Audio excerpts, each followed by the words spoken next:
tetap semangat belajar ya. Assalamualaikum warahmatullahi wabarakatuh. Semangat pagi untuk anak-anak semua.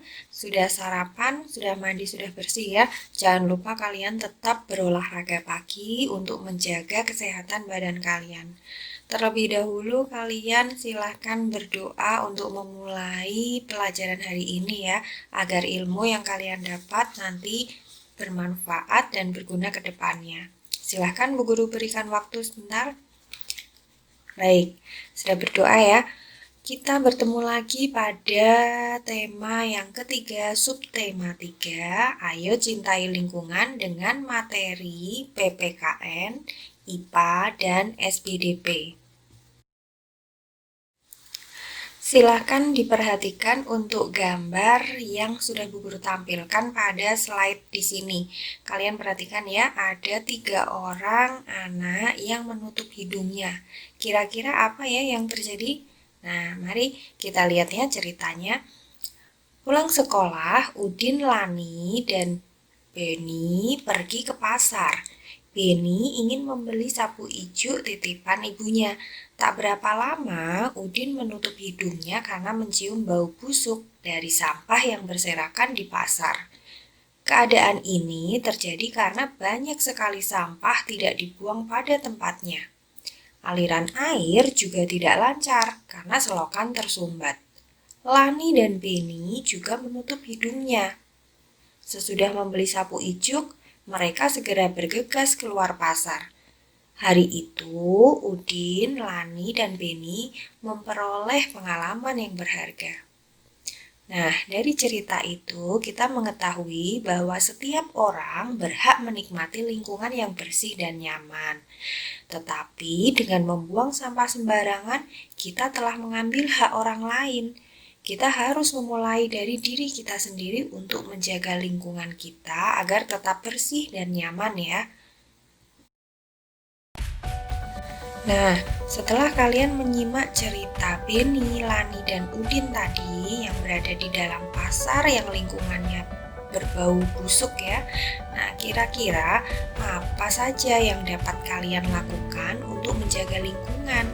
Di sini Bu Guru sudah memberikan ada peta pikiran tentang cara menjaga lingkungan.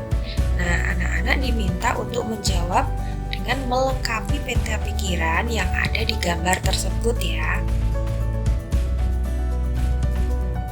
Pada slide sebelumnya sudah dijelaskan ya bahwa tiap orang berhak mendapatkan lingkungan yang nyaman, bersih, ya, tenang. Tetapi sebelum mendapatkan hak tentu saja kalian juga harus menjaga lingkungan tersebut. Nah, kalian mempunyai kewajiban untuk itu. Ketika manusia tidak bersikap bijak pada lingkungannya, maka akan terjadi kerusakan pada lingkungan. Nah, kerusakan itulah nanti yang membawa dampak buruk bagi manusia. Coba perhatikan 3 gambar yang ada di slide ini. Gambar yang pertama adalah gambar hutan yang gundul. Nah, kemudian gambar yang kedua adalah gambar banjir ya, ada banjir bandang seperti itu. Gambar yang ketiga adalah gambar tanah longsor. Nah, pada ketiga gambar ini merupakan dampak buruk yang dialami oleh manusia akibat kerusakan pada lingkungannya. Misalkan pada hutan yang gundul, penyebabnya apa? Seperti itu. Karena tidak ada penghijauan, mereka tidak melaksanakan tebang pilih. Nah, dampaknya bagaimana pada lingkungan? Ya, dampaknya pasti akan terjadi kekeringan, ya, air tidak bisa meresap ke dalam tanah dan sebagainya. Kemudian ada lagi di sini, kalian perhatikan, apa itu yang menyebabkan banjir? Nah, biasanya karena aliran air atau selokan air, aliran sungai tidak mengalir dengan sempurna. Biasanya mereka tersumbat akibat sampah ya. Dampaknya bagi lingkungan pasti meresahkan ya karena terjadi banjir. Kemudian yang ketiga adalah gambar tanah longsor. Nah, kenapa penyebabnya? Biasanya karena tidak dilaksanakan tebang pilih ya, pada bukit-bukit atau pegunungan banyak pohon-pohon yang ditebang secara liar, tetapi tidak diadakan reboisasi lagi atau penghijauan.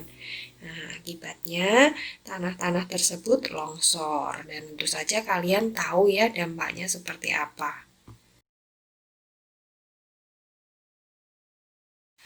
Pada penjelasan sebelumnya sudah diterangkan bahwa upaya menjaga lingkungan dan sumber daya alam itu agar tetap seimbang memang sangat penting dilakukan ya. Contoh kecilnya saja kalian dapat menanam sebatang tumbuhan di sekitar rumah dan merawat hewan peliharaan dengan baik. Ya, diberi makan, kemudian diberi minum, dipelihara secara teratur. Nah, semakin kita peduli terhadap lingkungan di sekitar kita, maka akan semakin bermanfaat bagi kehidupan kita sendiri. Nah, sebagai contohnya, jika ayam diberi makan secara teratur, tentu akan sehat dan menghasilkan kualitas telur maupun daging yang bagus. Begitu pula dengan tumbuhan ya atau tanaman yang dirawat dengan baik, pasti hasilnya juga akan bagus dan maksimal ya. Nah, sekarang coba perhatikan gambar yang sudah Bu Guru tampilkan pada halaman ini ya. Kalian perhatikan gambar pada nomor 1, 3, 8, 12, dan 13 merupakan tanaman yang tidak terawat. Nah, kemudian gambar nomor 5, 10, 11, dan 14 merupakan contoh tanaman yang tak terawat ya atau tidak terawat.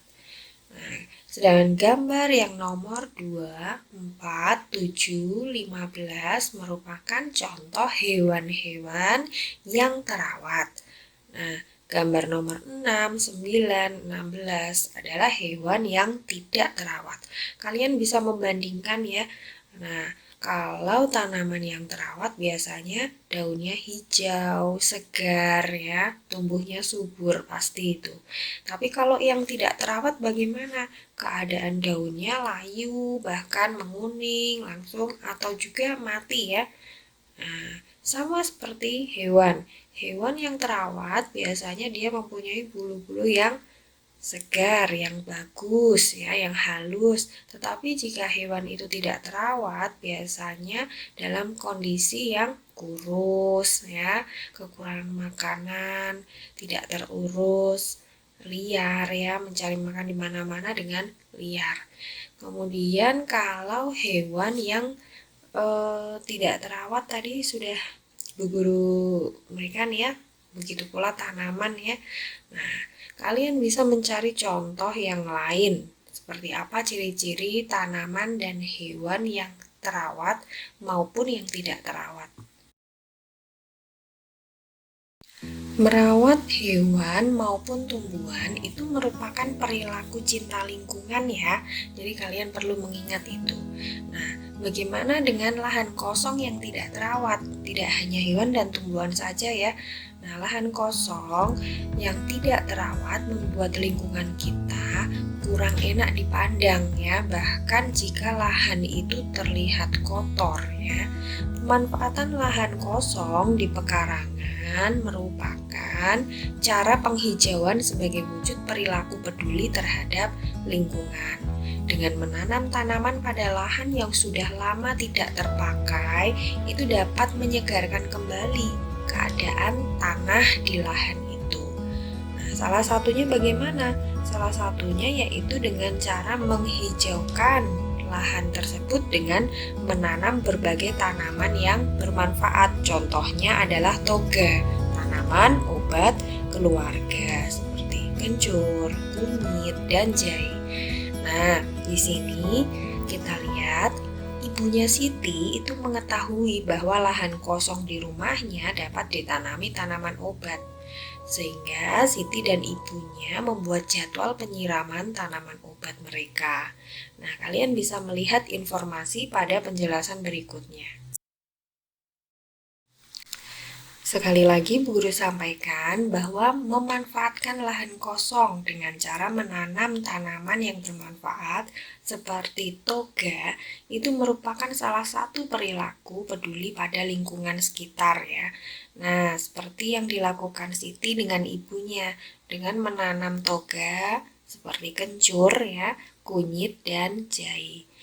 Kencur itu apa, Bu? Nah, kencur itu salah satu jenis tanaman obat ya, biasanya memiliki banyak manfaat ya, seperti untuk mengobati influenza pada bayi, masuk angin, batuk ya, sakit kepala, keseleo itu menggunakan kencur. Jadi tanaman-tanaman tradisional yang bisa kita peroleh dengan mudah. Nah, apalagi kunyit atau kunir. Nah, itu merupakan tanaman obat juga.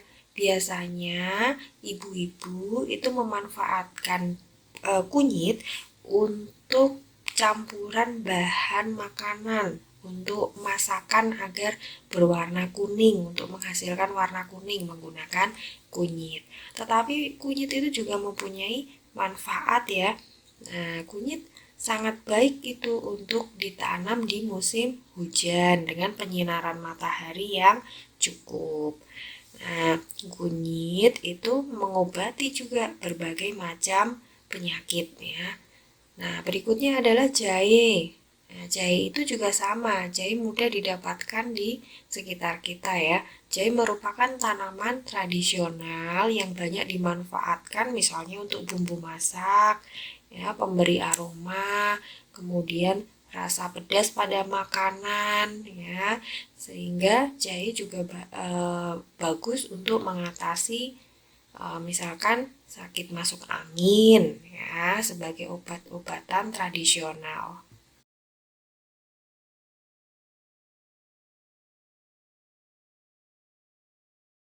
Nah, selanjutnya sama ya, anak-anak diminta untuk melengkapi peta pikiran seperti yang ada pada slide sebelumnya tentang cara mencintai hewan dan tumbuhan ya.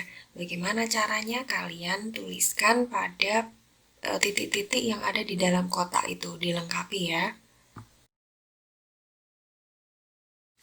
Mencintai hewan dan tumbuhan merupakan perilaku peduli terhadap lingkungan. Dengan menjaga kelestariannya ya, hal itu dapat dituangkan dalam sebuah seni gambar. Nah, salah satunya dengan teknik tempel yang disebut dengan montase. Nah, dari gambar-gambar yang sudah ada, kalian bisa digunting ya. Gunting entah itu berasal dari majalah ataupun koran bekas. Nah, dari gambar-gambar yang sudah digunting-gunting atau dipotong-potong itu, kalian tempelkan lagi menjadi sebuah gambar dengan tema baru. Jadi contohnya seperti itu yang ada di gambar ya. Misalkan kalian membutuhkan pohonnya, mengambil dari majalah, kemudian ayamnya mengambil dari koran bekas. Nah, itu digabungkan menjadi satu tema yang baru. Nah, alatnya bisa menggunakan gunting ya, dengan lem atau dengan peralatan kuas ya untuk mengelem boleh. Bahannya dengan majalah, koran atau gambar-gambar yang akan dijadikan montase. Jangan lupa kalian juga sediakan karton atau kertas HVS. Langkah-langkahnya kalian bisa perhatikan di slide ini ya. Jadi dipotong-potong gambarnya, kemudian digunting ya. Jika merasa cocok, baru ditempelkan menggunakan lem. Nah, kalian bisa melihat hasil montase yang kalian buat. Nah, ini tidak diwajibkan dibuat ya, tetapi kalian harus mengetahui bagaimana teknik tempel yang disebut montase itu. Demikian yang dapat Bu Guru jelaskan pada materi hari ini. Kurang dan lebihnya Bu Guru mau minta maaf kepada kalian ya. Tetap semangat, tetap sehat, jaga kondisi badannya untuk bisa bertemu lagi pada pertemuan selanjutnya ya. Nah, sampai di sini Bu Guru akhiri. Wassalamualaikum warahmatullahi wabarakatuh.